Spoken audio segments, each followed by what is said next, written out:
السلام عليكم ورحمة الله وبركاته. الحمد لله رب العالمين والعاقبة للمتقين ولا عدوان إلا على الظالمين. اللهم صل وسلم وبارك على عبدك ورسولك محمد صلى الله عليه وسلم وعلى آله وصحبه أجمعين. أما بعد. സ്നേഹമുള്ള സഹോദരി സഹോദരന്മാരെ, വിശ്വാസികളെ, അല്ലാഹു സുബ്ഹാനഹു വ തആലയുടെ മഹത്തായ അനുഗ്രഹത്താൽ അല്ലാഹുവിൻ്റെ ദീൻ പറയാനും കേൾക്കാനുമൊക്കെ നമുക്ക് ലഭിച്ചുകൊണ്ടിരിക്കുന്ന ഇതുപോലെയുള്ള അവസരങ്ങൾ ഉപയോഗപ്പെടുത്തുവാനും അത് മുഖേന ജീവിതത്തിൽ വലിയ മാറ്റങ്ങൾക്ക് കാരണമാകുവാനും നമുക്കെല്ലാവർക്കും ഇതുപോലെയുള്ള അവസരങ്ങൾ അല്ലാഹു ആ രൂപത്തിൽ തന്നെ നിലനിർത്തി തരുമാറാകട്ടെ. സത്യവിശ്വാസികളായ ആളുകളുടെ ജീവിതത്തിൽ പരീക്ഷണങ്ങൾ നിരവധിയാണ് തുടർച്ചയായി വന്നുകൊണ്ടിരിക്കുക എന്നുള്ളത് നമ്മളെല്ലാവരും അറിയുകയും മനസ്സിലാക്കുകയും ചെയ്തിട്ടുള്ള കാര്യങ്ങളാണ്. എന്നാൽ അത്തരത്തിലുള്ള പരീക്ഷണങ്ങളിൽ ഏറ്റവും ഗൗരവമുള്ള പരീക്ഷണങ്ങൾ ഏതൊക്കെയാണ് എന്ന് നമ്മൾ പലപ്പോഴും മറന്നു പോവുകയാണ്.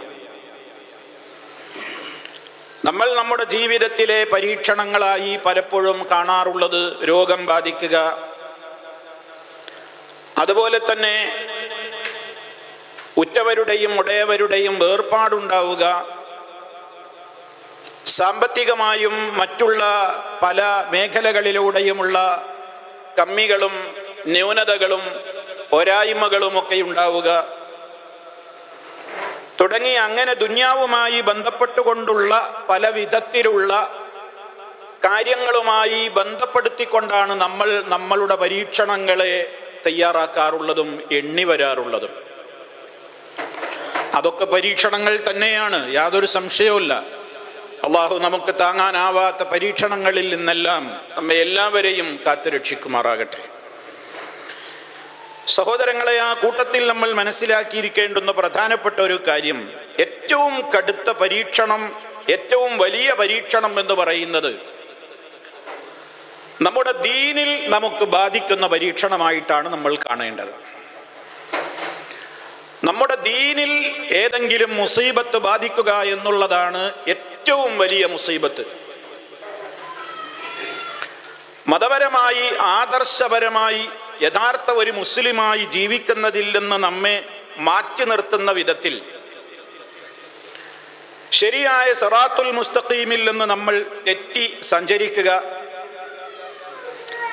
അതുപോലെ തന്നെ അതിന് നിമിത്തമായി മാറുന്ന വിധത്തിൽ സമൂഹത്തിലൊട്ടാകെ പലരും പ്രചരിപ്പിച്ചു കൊണ്ടിരിക്കുന്ന ശുബ്ഹാത്തുകളിൽ അഥവാ വസ്വാസുകളിൽ, സംശയങ്ങളിൽ നമ്മുടെ മനസ്സും അതിൽ പെട്ടുപോവുക,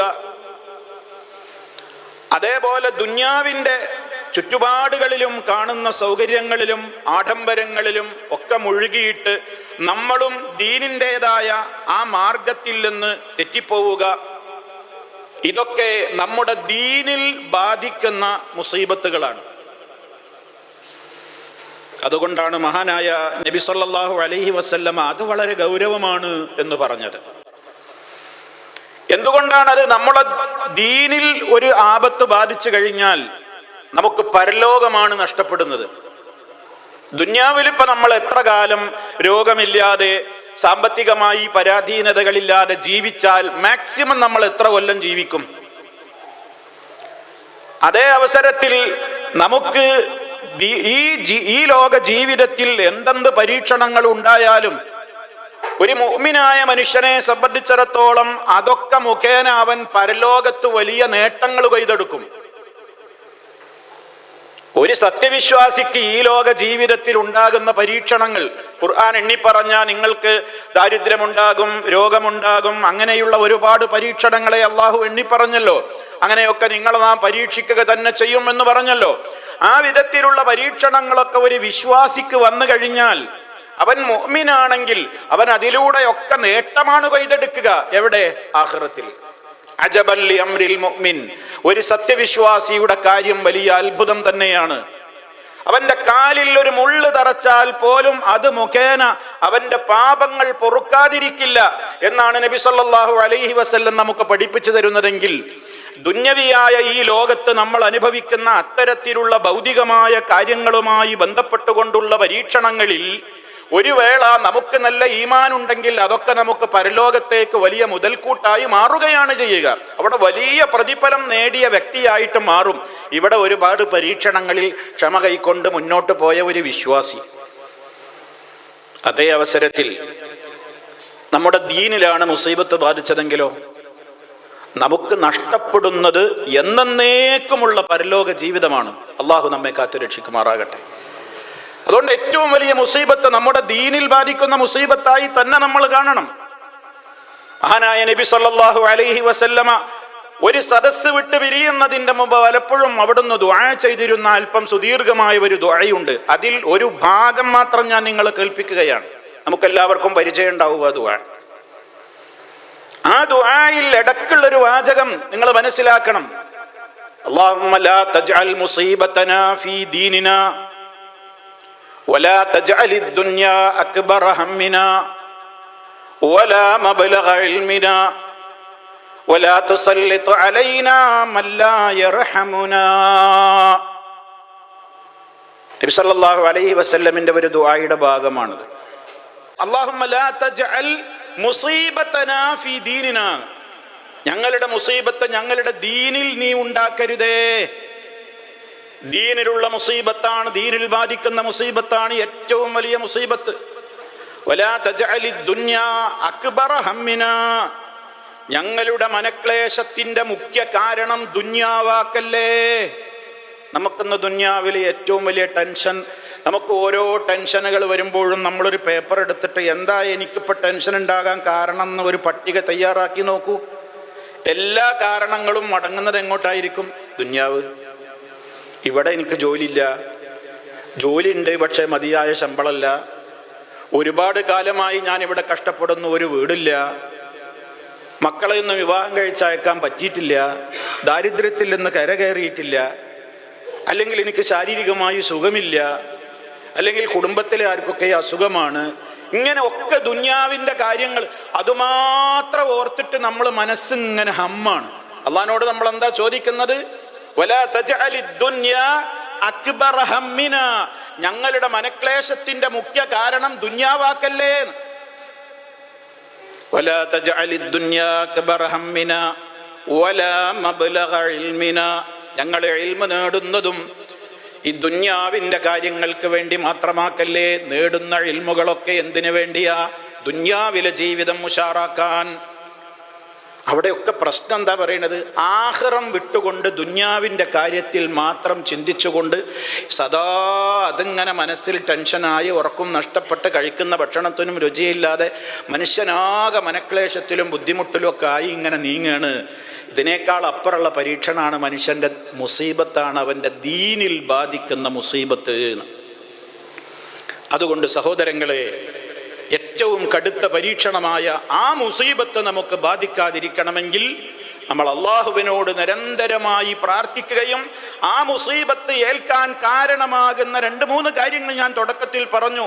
ഒന്ന്, ആ രൂപത്തിലുള്ള യഥാർത്ഥ ജീവിതത്തിലേക്ക് നമ്മെ ഉറപ്പിച്ചു നിർത്തുന്നതിൽ നിന്ന് തെറ്റിക്കളയുന്ന ശുബ്ഹത്തിൻ്റെയും ശഹ്വത്തിൻ്റെയും ചിന്തകളാണ്. വസ്വാസുകൾ ആ രൂപത്തിൽ നമ്മുടെ ഈമാനിനെ കുറിച്ച്, നമ്മുടെ സൽക്കർമ്മങ്ങളെ സംബന്ധിച്ച്, ഇബാദത്തുകളെ സംബന്ധിച്ച് മനുഷ്യന് യഥാർത്ഥമായ നിലക്കുള്ള ചിന്തകളില്ലാതെ പോകുന്നു. നിങ്ങൾ നോക്കൂ, ഒരു കവി പാടിയ 2 വരികൾ. കുല്ലുദ്ദുനൂബി ഫഇന്നല്ലാഹ യഗ്ഫിറുഹാ ഇൻ ശയ്യഅൽ മർഉ ഇഖ്ലാസും വഈമാനു വകുല്ലു കസ്രിൻ ഫഇന്നല്ലാഹ യജ്ബുറുഹു വമാലിക സിരി ഖനാതിദ്ദീനി ജുബ്റാനു. ഏത് പാപങ്ങളും അള്ളാഹു പുറത്തു തരും. ഏതു പ്രതിസന്ധികളും പ്രയാസങ്ങളും മനുഷ്യന് നന്മയായി മാറും. എപ്പോൾ ഇൻ ശയ്യഅൽ മർഉ ഇഖ്ലാസുൻ വ ഈമാനുൻ, ഒരു വിശ്വാസി അവന്റെ ജീവിതത്തിൽ ഇഖ്ലാസും ഈമാനുമൊക്കെ ഒന്നും നഷ്ടപ്പെടാതെ കൊണ്ടു നടക്കുകയാണെങ്കിൽ ബാക്കിയുള്ളതൊക്കെ അവന് പ്രശ്നം ചെറുതേ വരികയുള്ളൂ. വകുല്ലു കസിരിൻ, ഏതൊരു രൂപത്തിലുള്ള പൊട്ടലുകളും മുറിയലുകളും അതുപോലെ തന്നെ പ്രയാസങ്ങളുമൊക്കെ അതൊക്കെ പരിഹരിക്കപ്പെടും. പക്ഷേ ദീനിന്റെ ഭാഗം ഒളിഞ്ഞു പോയാൽ അതിന് പരിഹാരമില്ലാത്ത നഷ്ടമാണ് വരാൻ പോകുന്നത് പരലോകത്ത്. അതുകൊണ്ട് പരലോക വിജയമാണ് നമുക്ക് ഏറ്റവും വലുത്. ആ പരലോകം നഷ്ടപ്പെടുത്തുവാൻ കാരണമാകുന്ന എല്ലാ രൂപത്തിലുള്ള മുസീബത്തുകളും നമ്മെ ബാധിക്കുന്നത് നമ്മൾ ഓരോരുത്തരും വളരെ ഗൗരവത്തോടുകൂടെ കാണണം. അതിലേറ്റവും പ്രധാനമാണ് നമ്മുടെ ലാ ഇലാഹ ഇല്ലല്ലാഹ്. ശിർക്ക് ബിദ്അത്തുകൾ ലോകത്തൊട്ടാകെ പ്രചരിച്ചു കൊണ്ടിരിക്കുകയാണ്. ശിർക്കിനാണ് മെജോറിറ്റി, തോന്നിവാസങ്ങൾക്കാണ് ലോകത്ത് മെജോറിറ്റി. അതൊക്കെ പരിശുദ്ധ ഖുർആൻ പറഞ്ഞതാണ്. വമാ യുഅ്മിനു അക്സറുഹും ബില്ലാഹി ഇല്ലാ വഹും മുശ്രികൂൻ, അവരിൽ അധിക പേരും വിശ്വസിക്കുന്നില്ല അള്ളാഹുവിൽ അവൻ പങ്കുചേർത്തുകൊണ്ടല്ലാതെ എന്നാണ്. അപ്പോൾ ലോകത്ത് കടുത്ത ശിർക്ക് ചെയ്യുന്നവർക്കായിരിക്കും മെജോറിറ്റി ഉണ്ടാകുക. അതേപോലെ തന്നെ നന്മകളും തിന്മകളും എടുത്ത് പരിശോധിച്ചു നോക്കുകയാണെങ്കിൽ ലോകാടിസ്ഥാനത്തിൽ എപ്പോഴും ഏതിനായിരിക്കും മുൻതൂക്കം? തിന്മകൾക്കായിരിക്കും. പരിശുദ്ധ ഖുർആൻ പറഞ്ഞ യാഥാർത്ഥ്യമാണ്. ഖുൽ, നബിയെ പറയൂ, പഠിപ്പിച്ചു കൊടുക്കൂ, ലാ യസ്തവിൽ ഖബീസു വത്തയ്യിബ്, നല്ലതും ചീത്തയും ഒരിക്കലും സമമാവുകയില്ല. വലൗ അഅജബക കസറത്തുൽ ഖബീസ്, ചീത്തയുടെ ആധിക്യം നിന്നെ ആശ്ചര്യപ്പെടുത്തിയാലും ശരി. ഫത്തഖുല്ലാഹ്, നിങ്ങൾ അള്ളാഹുവിനെ സൂക്ഷിക്കണേ. അല്ലാഹു തആല പറയുന്നുണ്ട്, ഫത്തഖൂൻ, നിങ്ങൾ എന്നെ സൂക്ഷിക്കൂ. എന്തേ കൃത്യമായിട്ട് പഠിപ്പിക്കാൻ അല്ലാഹു തആല അത് പറയുന്നിടത്ത് പറഞ്ഞതെന്താണ്? നല്ലതും ചീത്തയും ഒരിക്കലും സമമാവൂലാന്ന്. ചീത്തക്ക് എത്ര ആധിക്യമുണ്ടായാലും എന്താ അതിൻ്റെ അർത്ഥം? ലോകാടിസ്ഥാനത്തിൽ നമ്മൾ നോക്കുകയാണെങ്കിൽ ഏതിനാണ് മെജോറിറ്റി? ചീത്തക്കാണ് മെജോറിറ്റി. പക്ഷെ അതുകൊണ്ടത് നന്മയാവോ? അതുകൊണ്ടത് നന്മയാവൂല. ലോകത്തുള്ള മഹാഭൂരിപക്ഷം വരുന്ന ആളുകളെ നീ പിന്തുടർന്നാൽ നീ പഴച്ചു പോകുന്ന ഖുർആൻ നബി സല്ലല്ലാഹു അലൈഹി വസല്ലമിനോട് വരെ പറഞ്ഞത്, വഇൻ തുതി അക്സറ മൻ ഫിൽ അർളി യുദില്ലൂക അൻ സബീലില്ലാഹ്, നീ എങ്ങാനും ഭൂമിയിലുള്ള അധികപക്ഷം ജനങ്ങളെ, ഭൂരിപക്ഷത്തെ അനുസരിക്കാനാണ് ഭാവമെങ്കിൽ, അങ്ങനെ അനുസരിച്ചിരുന്നുവെങ്കിൽ യുദില്ലൂക അൻ സബീലില്ലാഹ്, അള്ളാഹുവിൻ്റെ യഥാർത്ഥമായ മാർഗത്തിൽ നിന്ന് അവർ നിന്നെ പഴപ്പിച്ച് കളയുക തന്നെ ചെയ്യും. അപ്പൊ സഹോദരങ്ങളെ, എന്താ ഈ വചനങ്ങളൊക്കെ നമുക്ക് മനസ്സിലാക്കി തരുന്നത്? എപ്പോഴും ലോകത്ത് തിന്മകള്, അന്ധവിശ്വാസങ്ങള്, ദുരാചാരങ്ങള്, അതേപോലെ തന്നെ ഫിസ്ക്, അധർമ്മങ്ങള്, തോന്നിവാസങ്ങള്, ഇസ്ലാം വിരോധിച്ചിട്ടുള്ള കാര്യങ്ങൾ, ഇതൊക്കെ തന്നെയാണ് ലോകത്ത് അധികം ഉണ്ടാവുക. ഇവിടെ നമ്മൾ പരീക്ഷിക്കപ്പെടും എന്നാ ഞാൻ പറഞ്ഞു വരുന്നത്. ഇത്തരം ഘട്ടങ്ങളിൽ നമ്മൾ പരീക്ഷിക്കപ്പെടും. കാരണം ഭൂരിപക്ഷം അങ്ങനെയല്ലേ, ഒരുപാട് ആൾക്കാർ അതിന്റെ പിന്നാലെയല്ലേ, ധാരാളം ആളുകൾ ചെയ്യുന്നില്ലേ. അപ്പൊ ഞാനായിട്ട് അതിനെ എതിർത്തിട്ട് എന്താ കാര്യം? ഇത് നമുക്കൊരു പരീക്ഷണമാണ്. ആ പരീക്ഷണത്തിൽ ഈമാനുള്ളവർ ഉറച്ചു നിൽക്കും. ഞാൻ ഒറ്റക്കായാലും വേണ്ടില്ല, ഞാൻ അങ്ങനെ തന്നെ വിശ്വസിക്കുള്ളൂ, ഞാൻ അതിൽ തന്നെ ഉറച്ചു നിൽക്കുമെന്ന് പറയും. ഈമാനില്ലാത്തവരോ, അവർക്ക് ദീനിൽ മുസീബത്ത് ബാധിച്ചവരായിരിക്കും. അവരെന്ത് ചെയ്യും? കൂടികളാവും.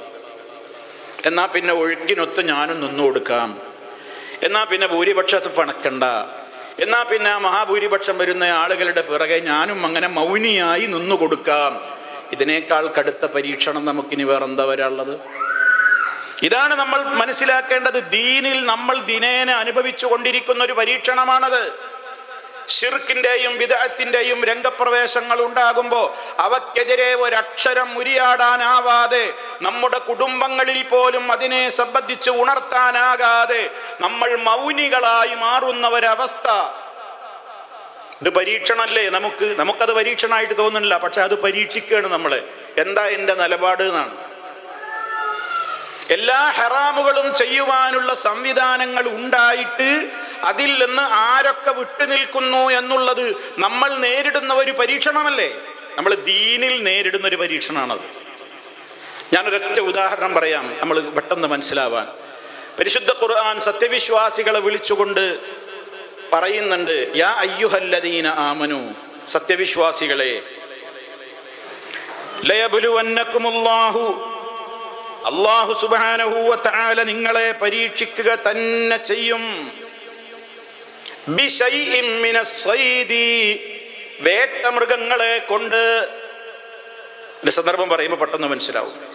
തനാലുഹു ഐദീകും വരിമാഹുക്കും, നിങ്ങളുടെ കയ്യെത്തുന്ന ദൂരത്ത്, നിങ്ങളുടെ ആയുധങ്ങൾ എത്തുന്ന ദൂരത്ത് ആ വേട്ടമൃഗം നിൽപ്പുണ്ട്. അതിനെ കൊണ്ട് അള്ളാഹു നിങ്ങളെ പരീക്ഷിക്കും. എന്താ അത് സന്ദർഭം എന്നറിയോ? നമ്മൾ ഹജ്ജിനും ഉംറക്കൊക്കെ ഇഹ്റാമിൽ പ്രവേശിച്ചു കഴിഞ്ഞാൽ നമുക്ക് ഹറമിൽ പാലിക്കേണ്ടുന്ന ചില മര്യാദകളുണ്ട്. വേട്ടയാടാൻ പാടില്ല, അവിടെയുള്ള ചെടികൾ പറിക്കാൻ പാടില്ല, അവിടെയുള്ള പക്ഷിമൃഗാദികളെ വാട്ടി ഓടിക്കാൻ പാടില്ല എന്നൊക്കെ നമ്മൾ ഹജ്ജിൻ്റെ ഉംറയുടെ ക്ലാസ്സുകളിൽ പഠിക്കുന്നവരാണ്. ഇതാ കാലഘട്ടത്തിൽ ആ നിയമം അല്ലാഹു സുബ്ഹാനഹു വ തആല അതിനെ സംബന്ധിച്ച് പറയാണ്, സത്യവിശ്വാസികളെ നാം നിങ്ങളെ പരീക്ഷിക്കുക തന്നെ ചെയ്യുന്നു. ഒരു പരീക്ഷണമായിട്ടാണ് പറയുന്നത്. എന്താ പരീക്ഷണം? വേട്ടമൃഗം.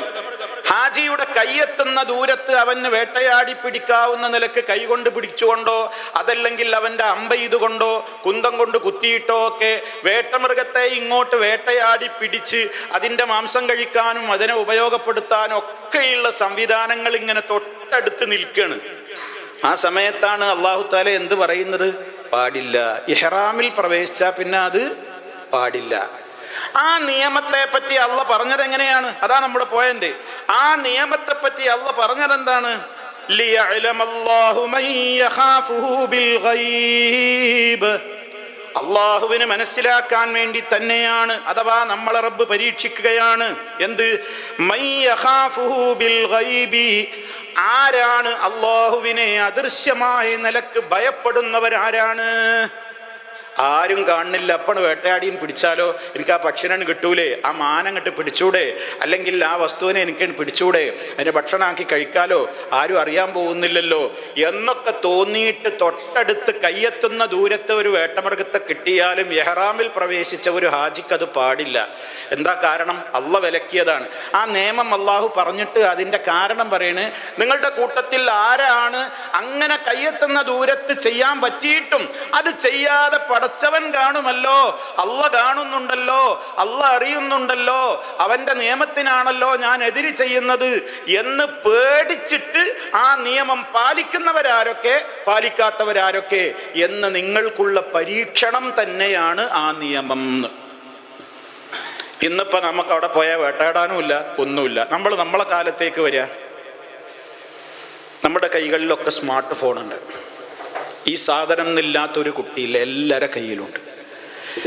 ഇതിൽ എല്ലാ നല്ലതുമുണ്ട്, ചീത്തയുണ്ട്. എന്ന് പറഞ്ഞാൽ ഇതിൽ ഇൽമുണ്ട്, ളുൽമുണ്ട്. നിങ്ങൾക്ക് നല്ല ആലിമാകണോ, ഇതൊന്ന് നല്ലോണം സമയം ചെലവഴിച്ചാൽ പറ്റും. റബ്ബിൻ്റെ അടുക്കൽ ഒരുപാട് പുണ്യം നേടണോ, ഒരുപാട് വഴികൾ ഇതിലുണ്ട്.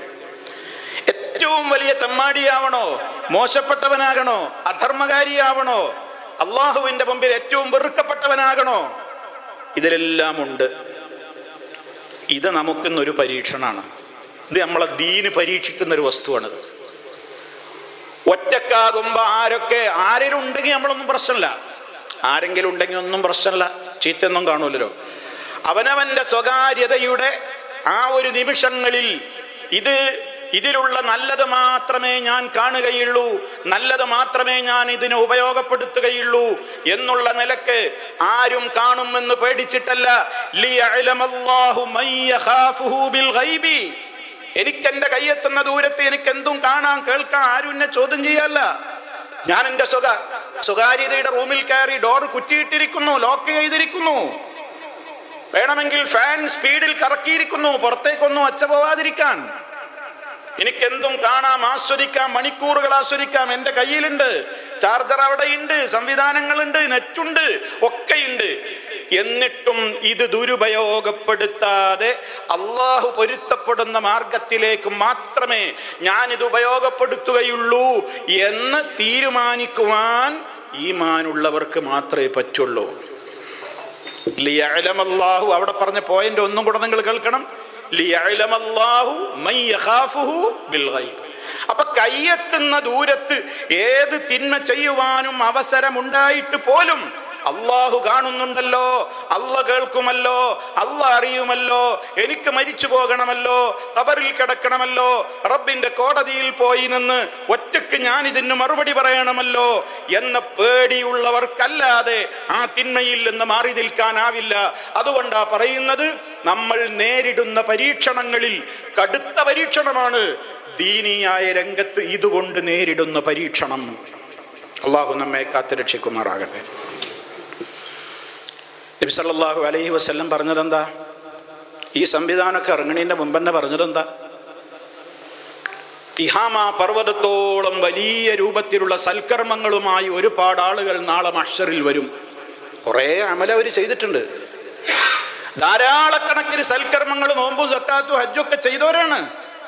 പക്ഷേ അവരുടെ അമലുകളുടെ ഒന്നും പ്രതിഫലം കാണാതെയാകും. എന്തേ കാരണം? അവർക്കുള്ള കുഴപ്പം നബി സല്ലല്ലാഹു അലൈഹി വസല്ലം സഹാബത്തിനോട് പറഞ്ഞു കൊടുത്തു. സഹാബത്ത് ചോദിച്ചു, എന്ത് തെറ്റാ അവർ ചെയ്തത്? ഈ ചെയ്ത നന്മയുടെ ഒന്നും പ്രതിഫലം അവിടെ കാണാതാവാൻ മാത്രം എന്തായിരുന്നു അവരുടെ പ്രശ്നം? അവരുടെ പ്രശ്നം എന്താണെന്നറിയോ? അവർ അള്ളാഹുവിൽ ശരിക്കും വിശ്വസിച്ചില്ല എന്നാണ്. അള്ളാഹുവിൽ വിശ്വാസം ഉണ്ടായിരുന്നുവെങ്കിൽ എന്താ അവർക്ക് കുഴപ്പം പറഞ്ഞത്? അവരുടെ സ്വകാര്യതകളിൽ അവർ ഒറ്റക്കാകുമ്പോൾ അല്ലാഹ് ഹറാമാക്കിയ കാര്യങ്ങൾ അവർ നിർബാധം ചെയ്യുമായിരുന്നു. അതാ കാരണം പറഞ്ഞത്. അല്ലാഹ് ഹറാമാക്കിയ കാര്യങ്ങൾ നിർബാധം ഒറ്റക്കാകുമ്പോൾ അവർ ചെയ്തു എന്ന് പറഞ്ഞാൽ അത് അവരുടെ അഖീദയെ ബാധിച്ചു എന്നർത്ഥം. അൽ ഈമാനു ബില്ലാഹ്, അള്ളാഹുവിലുള്ള വിശ്വാസത്തെ അത് ബാധിച്ചു. കാരണം പരസ്യത്തിലാണെങ്കിലേ അള്ള കാണുള്ളൂ, രഹസ്യത്തിലാണെങ്കിൽ അള്ള കാണൂല എന്ന മട്ടല്ലേ അവന്റെ ജീവിതത്തിൽ അവൻ കാണിച്ചത്. നേരെ മറിച്ച് നമ്മൾ സിറിലും അലാനിയത്തിലും പടച്ചോനെ സൂക്ഷിക്കല്ലേ വേണ്ടത്. നമ്മൾ അള്ളാഹിനോട് അതല്ലേ തേടിക്കൊണ്ടിരിക്കുന്നത്, തേടേണ്ടത്. അല്ലാഹുമ്മ ഇന്നി അസ്അലുക ഖശിയതക ഫിസ്സിരി വൽ അലാനിയ. അല്ലാഹുവേ, നിന്നെ ഭയപ്പെട്ട് ജീവിക്കുവാനുള്ള ഒരു തൗഫീക്ക് ഞാൻ നിന്നോട് ചോദിക്കുകയാണ്. ഫിസ്സിരി വൽ അലാനിയ, രഹസ്യത്തിലും പരസ്യത്തിലും. പരസ്യ ജീവിതത്തിൽ തഖ്വയുണ്ടാകുവാൻ എല്ലാവർക്കും പറ്റും. രഹസ്യ ജീവിതത്തിൽ തഖ്വ നിലനിർത്തലാണ് കടുത്ത പരീക്ഷണം. അതൊരു വലിയ പരീക്ഷണമാണ്. അതുകൊണ്ടാണ് അള്ളാഹിനോട് ചോദിക്കുന്നത്, അല്ലാഹുമ്മ ലാ തജ്അൽ മുസീബതനാ ഫീ ദീനിനാ, ഞങ്ങളുടെ ദീനിൽ നീ മുസീബത്ത് ഉണ്ടാക്കരുതേ. ആ മുസീബത്ത് ഉണ്ടായാൽ ആഖിറമാ പോകുന്നത്. ദുന്യാവിലെ പരീക്ഷണങ്ങൾ കൊണ്ട് എനിക്ക് സഹിക്കാൻ പറ്റിയെങ്കിൽ കൂലിയാ പരലോകത്ത് കിട്ടുന്നതെങ്കിൽ, എന്റെ ദീന് നശിച്ചു പോയാൽ ഞാൻ നരകത്തിലേക്കാണ് എറിയപ്പെടുക. രക്ഷിക്കണേ അല്ലാ. നമസ്കാരത്തിന്റെ പിറകെ 5 നേരത്തെ നിസ്കാരം അവസാനിക്കുന്നതിന്റെ മുമ്പ് 4 കാര്യങ്ങൾ നമ്മൾ അള്ളാഹുവിനോട് കാവൽ തേടാതെ നിസ്കാരത്തിൽ നിന്ന് സലാം വീട്ടാറില്ലല്ലോ. اللهم إني أعوذ بك من عذاب القبر ومن عذاب النار ومن فتنة المحيا والممات. فتنة المحيا وفتنة الممات. ജീവിതത്തിന്റെ പരീക്ഷണം, മരണത്തിന്റെ പരീക്ഷണം. ജീവിത പരീക്ഷണം ദുന്യാവിന്റെ പരീക്ഷണമാണ് ഹയാത്ത്. ആ നിലക്കുള്ള പരീക്ഷണമാണ്. ഈ നിലക്ക് എന്തെല്ലാം രൂപത്തിലുള്ള കാര്യങ്ങൾ നമ്മുടെ ദീനിൽ ബാധിക്കുന്നോ, അങ്ങനെ അവസാനം മരണത്തിൻ്റെ പരീക്ഷണം എന്ന് പറയുന്നത് ആ സമയത്ത് എങ്ങനെ മരിക്കുന്നോ, ഇതൊക്കെ വലിയ പരീക്ഷണമാണ്. ഒരാൾ എങ്ങനെയോ ജീവിച്ചു, മരണം നന്നായില്ലെങ്കിൽ അയാളുടെ കാര്യം വലിയ അപകടമാണ്. അള്ളാഹു നമ്മെ കാത്ത് രക്ഷിക്കുമാറാകട്ടെ. മഹാന്മാരായ പ്രവാചകന്മാർ പോലും പേടിച്ച കാര്യമല്ലേ. യൂസുഫ് നബി അലൈഹിസ്സലാം പോലും തേടിയത് എന്താണ്? തവഫനി മുസ്ലിമാ, നീ എന്നെ മുസ്ലിമായി മരിപ്പിക്കണേ, സദ്വൃത്തരോടൊപ്പം മഹ്ശറിൽ ചേർന്ന് നിൽക്കാൻ എനിക്ക് തൗഫീക്ക് തരണേ എന്ന് പ്രാർത്ഥിച്ച വ്യക്തിത്വമാണ്. എല്ലാം നൽകപ്പെട്ടു, ദുന്യാവിലെ എല്ലാ നിഅമത്തും കൊടുക്കപ്പെട്ടു എന്ന് വിശുദ്ധ ഖുർആനിൽ നിന്ന് തന്നെ നമ്മൾ പഠിച്ചിട്ടുള്ള മഹാനായ യൂസുഫ് അലൈഹിസ്സലാം. നല്ല സുന്ദരനായിരുന്നു, അധികാരത്തിൻ്റെ സോപാനങ്ങളിൽ വരെ എത്തിപ്പെട്ടു, എല്ലാം തികഞ്ഞു. പക്ഷെ എന്നിട്ടും അതൊക്കെ തന്നെ പറഞ്ഞിട്ടാ പറയുന്നത്, റബ്ബേ എനിക്ക് നീ ഒക്കെ തന്നു, പക്ഷേ അതുകൊണ്ടൊന്നും എനിക്ക് സമാധാനമല്ല, എല്ലാം നീ എനിക്ക് തന്നു എന്ന് പറഞ്ഞിട്ടാ ആ ദുആ തുടങ്ങുന്നത് തന്നെ. റബ്ബി ഖദ് ആതൈതനി മിനൽ മുൽക്കി, എൻ്റെ രക്ഷിതാവേ നീ എനിക്ക് അധികാരത്തിൽ നിന്ന് തന്നിട്ടുണ്ട്, നല്ല അറിവും നീ തന്നിട്ടുണ്ട്, അതൊക്കെ ശരിയാണ്. നീ ആകാശഭൂമികളുടെ സൃഷ്ടാവാണ്, നീ മാത്രമാണ് എൻ്റെ രക്ഷാധികാരിയായിട്ട് എനിക്ക് 2 ലോകത്തുമുള്ളത്. അതുകൊണ്ട് എനിക്ക് നിന്നോട് പറയാനുള്ളത് തവഫനി മുസ്ലിമാ, നീ എന്നെ മുസ്ലിമായി മരിപ്പിക്കണേന്ന്. അപ്പൊ നമ്മൾ എത്രത്തോളം പേടിക്കണം നമ്മുടെ ദീനിൽ വരുന്ന മുസീബത്തുകൾ, എത്രത്തോളം പേടിക്കണം ചീത്തയായ അന്ത്യം. എപ്പോഴും നമ്മൾ ദുആ ചെയ്യണം. ഉത്തരം കിട്ടുന്ന സമയങ്ങളിലുള്ള ദുആകളിലൊക്കെ നമ്മൾ അള്ളാഹിനോട് പറഞ്ഞുകൊണ്ടിരിക്കേണ്ട പ്രധാനപ്പെട്ട ഒരു കാര്യമാണത്. അള്ളാഹുവേ, അന്ത്യം നന്നാക്കണേന്ന്. ഹുസ്നുൽ ഖാത്തിമത്തിന് വേണ്ടി എപ്പോഴും നമ്മൾ ചോദിക്കണം. മരണം നന്നാവണം, അന്ത്യം നന്നാവണം, മുഅ്മിനായി മരിക്കാൻ പറ്റണം. അതേപോലെ തന്നെ മരണവേദന ലഘൂകരിച്ചു തരണം. ഖബർ എനിക്ക് സ്വർഗത്തോപ്പാക്കി മാറ്റിത്തരണം. നമ്മൾ പലപ്പോഴും മരിച്ചവർക്ക് വേണ്ടിയൊക്കെയാണ് അങ്ങനെ പ്രാർത്ഥിക്കുക. അവരുടെ ഖബർ നീ സ്വർഗത്തോപ്പാക്കണേന്നൊക്കെ നമ്മൾ നമുക്ക് വേണ്ടി ഇപ്പം തന്നെ പ്രാർത്ഥിച്ചു തുടങ്ങണം. അല്ലാഹുമ്മ ജഅൽ ഖബരി റൗളത്തൻ മിൻ റിയാദിൽ ജന്ന. റബ്ബേ, എൻ്റെ ഖബർ സ്വർഗത്തോപ്പാക്കണേ, അത് നരകത്തിൻ്റെ കുണ്ടാക്കി മാറ്റല്ലേ, നരകത്തിയിൽ നിന്ന് എന്നെ രക്ഷിക്കണേ. ഇതൊക്കെ നമ്മൾ ചിലപ്പോൾ കുറേ പ്രാർത്ഥനയ്ക്ക് സമയം കിട്ടിയാലും ഇനി എന്താ ഇപ്പം ചോദിക്കാന്ന് വിചാരിച്ചിട്ട് ചോദിക്കാനൊന്നുമില്ലാതൊരു മടുത്തിരിക്കല്, അങ്ങനെ ഒരു മടുപ്പും തോന്നണ്ട. ഈ കാര്യങ്ങൾ എപ്പോഴും ചോദിച്ചോളി. അള്ളാഹു നമുക്കൊക്കെ ആ നിലക്കുള്ള ഒരു ഹുസ്നുൽ ഖാത്തിമത്ത് നൽകി അനുഗ്രഹിക്കുമാറാകട്ടെ. കാരണം ഏറ്റവും കടുത്ത പരീക്ഷണം ദീനിലെ പരീക്ഷണമാണ്. ദീനിൽ പരീക്ഷണം ബാധിച്ചു വന്ന് അതിൽ സഹിക്കാനാവാതെ പതറിപ്പോയി അവൻ്റെ ദീൻ നഷ്ടപ്പെട്ടു പോയി എങ്കിൽ അവൻ മരിച്ചു പോവുക വളരെ മോശപ്പെട്ട നിലക്കായിരിക്കും. സൂൽ ഖാത്തിമത്താണ് ലഭിക്കുക. അതുകൊണ്ടാണ് പറയുന്നത് കടുത്ത പരീക്ഷണം ദീനിന്റെ പരീക്ഷണമാണ്. ഇനിയും നിങ്ങൾ നോക്കൂ, നമുക്ക് സൽക്കർമ്മങ്ങളോടൊന്നും ഒരു താല്പര്യതായി മാറുന്നു എന്നുള്ളത് ഏറ്റവും കടുത്ത പരീക്ഷണമല്ലേ? സൽക്കർമ്മങ്ങളോട് താല്പര്യമില്ലാതാവുക അതൊരു കടുത്ത പരീക്ഷണമാണ്. നന്മകൾ ചെയ്യാൻ സാധിക്കാതെയാവുക, നന്മകളോട് താല്പര്യമില്ല, തിന്മകളിൽ നിന്ന് വിട്ടുനിൽക്കുവാൻ എനിക്ക് കഴിയുന്നില്ല. കണ്ടോ, ആ പരീക്ഷണങ്ങളിലൊക്കെ നമ്മൾ പതറിപ്പോകാണ്. നന്മ ചെയ്യാനുള്ള അവസരമുണ്ട്, ഉളവെടുക്കാൻ സൗകര്യമുണ്ട്, നിസ്കരിക്കാൻ അവസരമുണ്ട്, തഹജ്ജുദിന് അവസരമുണ്ട്, എല്ലാ അവസരമുണ്ട്, നന്മകൾ ചെയ്യാൻ ഇഷ്ടം പോലെ നമുക്ക് അവസരമുണ്ട്. പക്ഷെ നമുക്ക് താല്പര്യമില്ല. എന്താ ചെയ്യാ? ഇതിലും മീത കടുത്ത മുസീബത്തും പരീക്ഷണവും എന്താ? നന്മകൾ ചെയ്യാൻ എനിക്ക് തോന്നണില്ല, അതൊരു പരീക്ഷണമാണ്. തിന്മകൾ ധാരാളമായിട്ട് ഞാൻ ചെയ്യാണ്, എനിക്ക് തിന്മയിൽ നിന്ന് വിട്ടു നിൽക്കാൻ കഴിയണില്ല, അടുത്ത പരീക്ഷണമാണത്. ഈ പരീക്ഷണങ്ങളൊക്കെ നമുക്ക് നേരിട്ടുകൊണ്ടേയിരിക്കും അല്ലാഹു തആല പറയണം. എന്തിനാ അതൊക്കെ എന്നറിയോ? ആരാ ശരിക്കും ഇതിലൊക്കെ പതറാതെ ശരിക്കുള്ള ഈമാനോടുകൂടെ പിടിച്ചു നിൽക്കുന്നത്? ഇത് അല്ലാഹു തആല പറഞ്ഞതാണ്. സൂറത്ത് ആല ഇംറാനിൽ അല്ലാഹു പറയുന്നൊരു വചനം നോക്കൂ. മാ കാനല്ലാഹു ലിയദറൽ മുഅ്മിനീന അലാ മാ അൻതും അലൈഹി ഹത്താ യമീസൽ ഖബീസ മിനത് തയ്യിബി. അള്ളാഹ് പരീക്ഷണങ്ങൾ ഇങ്ങനെ അടിക്കടി തന്നുകൊണ്ടിരിക്കുന്നത് ഓരോ മേഖലയിലും വ്യത്യസ്തങ്ങളായ കാരണങ്ങളാൽ ഇങ്ങനെ പരീക്ഷണങ്ങൾ തരുന്നത് എന്തിനാണ്? മുഅ്മിനീങ്ങൾക്ക് അതിങ്ങനെ തന്നുകൊണ്ടിരിക്കും. ഹത്താ യമീസൽ ഖബീസ മിനത് തയ്യിബി. തയ്യിബിൽ നിന്ന് ഖബീസിനാണ് വേർതിരിച്ച് മനസ്സിലാക്കാൻ തന്നെയാണ്. ആരൊക്കെ ഇതിൽ പതറാതെ പിടിച്ചു നിൽക്കുന്നത്, ആരൊക്കെയാണ് ഇതിൽ നല്ല ക്ഷമയോടുകൂടെ മുന്നോട്ട് പോയിട്ട് വിജയം വരിക്കുന്നത്, അതിനെന്നാണ് ഈ പരീക്ഷണം. ഇതുണ്ടായും കൊണ്ടേയിരിക്കും. അതുകൊണ്ട് സഹോദരങ്ങളെ, സത്യവിശ്വാസികളായ ആളുകൾ എപ്പോഴും നമുക്കുണ്ടാകുന്ന ഏത് പരീക്ഷണങ്ങളിലും എന്ത് ചെയ്യണം? അല്ലാഹു സുബ്ഹാനഹു വ തആലാക്ക് പൊരുത്തപ്പെടുന്ന വിധി രൂപത്തിൽ ആ പരീക്ഷണങ്ങളിലൊക്കെ പതറാതെ പിടിച്ചു നിന്നുകൊണ്ട് നമുക്കുണ്ടായ പരീക്ഷണങ്ങൾ പോലും നമുക്ക് അള്ളാഹുവിൻ്റെ അടുക്കൽ അത്യുന്നതമായ ഒരു ഉന്നതമായ വിജയത്തിലേക്ക് നമ്മെ എത്തിച്ചേർക്കുന്ന വിധത്തിലാക്കി തീർക്കുവാൻ നമുക്ക് സാധ്യമാകണം. അതിന് നമ്മുടെ ദീൻ എപ്പോഴും നല്ല സേഫായി നിലനിൽക്കണം. അതിനാണ് ഇതുപോലെയുള്ള സംവിധാനങ്ങൾ. നമ്മളെ ദീനിലെ പരീക്ഷണങ്ങളെ മറികടക്കാനുള്ളതാണ് ഇതുപോലെയുള്ള വിജ്ഞാന സദസ്സുകൾ. അതിന് നിങ്ങൾ ഖുർആനോട് പുറംതിരിഞ്ഞു നിന്നാൽ നടക്കൂല, ഹദീസുകളോട് പുറംതിരിഞ്ഞു നിന്നാൽ നടക്കൂല. നമുക്കുള്ള ഊർജം ഇതിൽ നിന്നാണ്. ഇതുകൊണ്ടാണ് ആ പരീക്ഷണത്തിൽ നമ്മൾ വിജയിക്കേണ്ടത്. നമുക്കുണ്ടാകുന്ന ഈ വിധത്തിലുള്ള അസുഖങ്ങളെ ഒക്കെ ട്രീറ്റ് ചെയ്യേണ്ടത് ഇതേപോലെയുള്ള വൈജ്ഞാനിക വേദികളിൽ നിന്നാണ്. ഇവിടെ ആഴ്ചതോറും നടക്കുന്നു, ഖുർആൻ പഠിക്കാൻ അവസരമുണ്ട്, എമ്പാടും സൗകര്യങ്ങളുണ്ട്. ഓരോരുത്തരും ചിന്തിക്ക്, നമ്മളിൽ എത്ര പേർ ആ കയ്യെത്തുന്ന ദൂരത്തുള്ള നിഅമത്തിനെ അനുഭവിക്കുന്നുണ്ട്, അതോ അവഗണിക്കുന്നുണ്ട് എന്നുള്ളത്. ഇതൊരു പരീക്ഷണമാണ്, നമുക്ക് അല്ലാഹ് തരുന്ന പരീക്ഷണമാണ്. തന്നോക്കുകയാണ്. അല്ലാഹ് പറഞ്ഞതല്ലേ ഇത്, വനബ്ലൂകും ബിശ്ശർരി വൽ ഖൈരി ഫിത്ന. ശർറ് കൊണ്ടും ഖൈറ് കൊണ്ടും ഒക്കെ പരീക്ഷിക്കുന്നതാണ്. ഒരുപാട് ഖൈറുകൾ തന്നോക്കും. ഇവൻ എന്താ ചെയ്യണേ? കുറേ പിന്നെ തിന്മകൾ തന്നു നോക്കും. എന്താ അവൻ ചെയ്യുന്നത്? എല്ലാം പരീക്ഷണങ്ങളാണ്.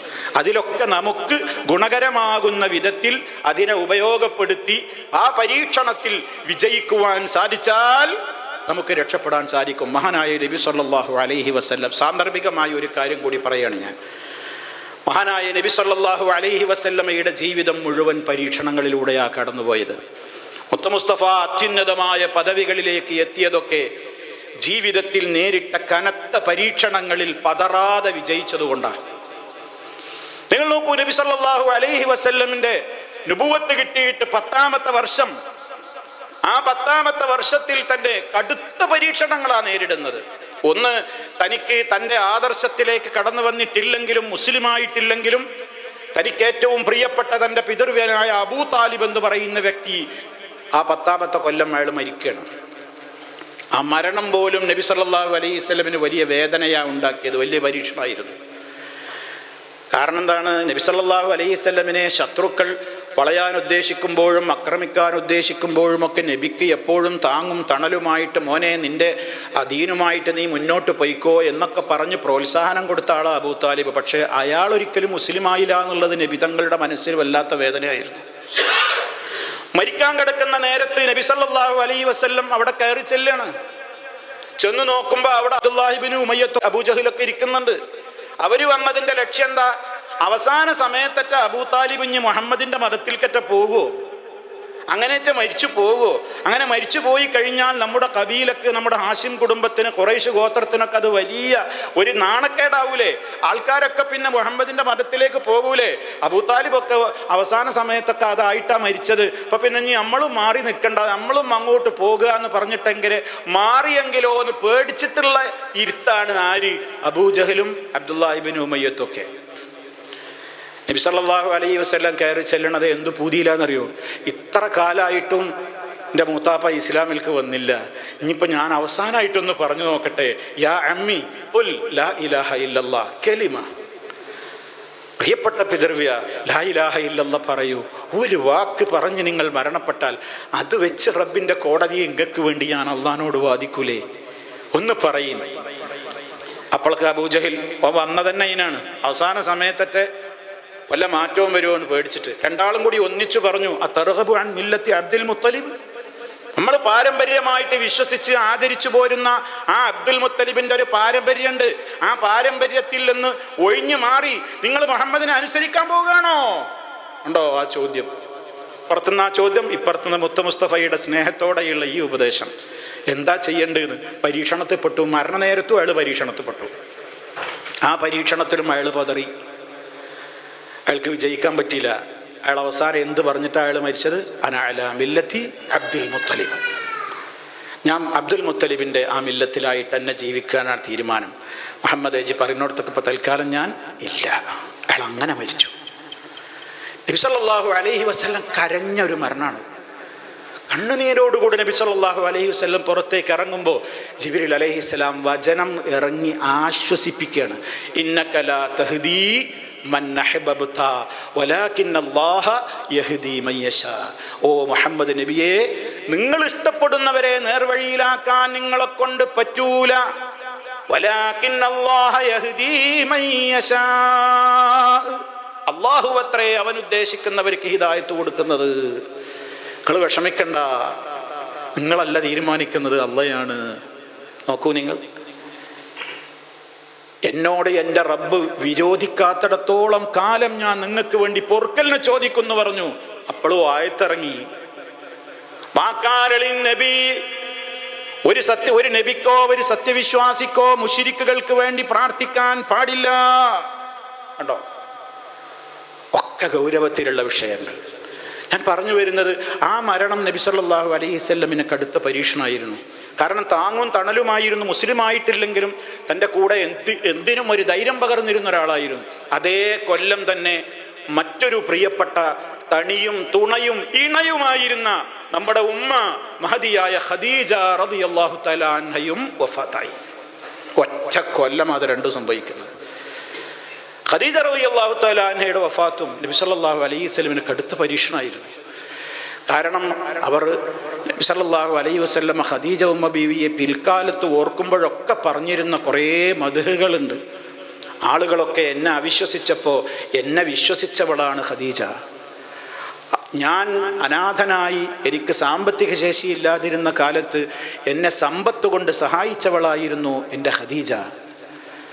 എനിക്ക് മക്കളൊന്നും മറ്റുള്ളവരിൽ നിന്നില്ലാത്തപ്പോഴും പിൽക്കാലത്ത് ആ പ്രവാചകൻ ഓർക്കുകയാണല്ലോ, എനിക്കക്കാലത്ത് മക്കളുണ്ടായത് അവരിൽ നിന്നാണ്, എന്നെ ആശ്വസിച്ചപ്പോഴായിരുന്നു അവർ, തുടങ്ങിയ ഒട്ടേറെ കാര്യങ്ങൾ. അങ്ങനെയുള്ള മഹദിയായ ഖദീജ റളിയല്ലാഹു തആല അൻഹയുടെയും വഫാത്തുണ്ടായി ഒക്കെ ആ ഒരു കൊല്ലത്തിലാണ്.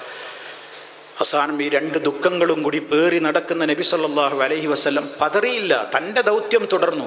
ആ സമയത്ത് ശത്രുക്കൾ അവരുടെ മർദ്ദനങ്ങളും അക്രമങ്ങളും ഒക്കെ കടുപ്പിച്ചു. കാരണം എന്താണ്? ആകെ കുടുംബത്തിൽ എന്തിനും പ്രൊട്ടക്ഷനായിട്ടുണ്ടായിരുന്ന മൂത്താപ്പിയില്ല, ഇണയായിട്ടും എല്ലാ രൂപത്തിലും സൗകര്യങ്ങൾ ഒരുക്കി കൊടുത്തിരുന്ന ആശ്വസിപ്പിച്ചുകൊണ്ടിരുന്ന ഇണയുമില്ല, ഭാര്യയില്ല. ഇനിയൊരു കൈ നോക്കാന്നുള്ള നിലക്ക് ശത്രുക്കൾ അക്രമങ്ങൾ കൊടുമ്പിരിക്കൊള്ളാണ്. ആ സമയത്ത് മുത്തു മുസ്തഫ മോഹിച്ചു, എൻ്റെ അമ്മാമ്മമാരുടെ കുടുംബത്തിലേക്കൊന്ന് പോയി നോക്കിയാലോ. അങ്ങനെ ത്വായിഫിലേക്ക് പുറപ്പെടുകയാണ്.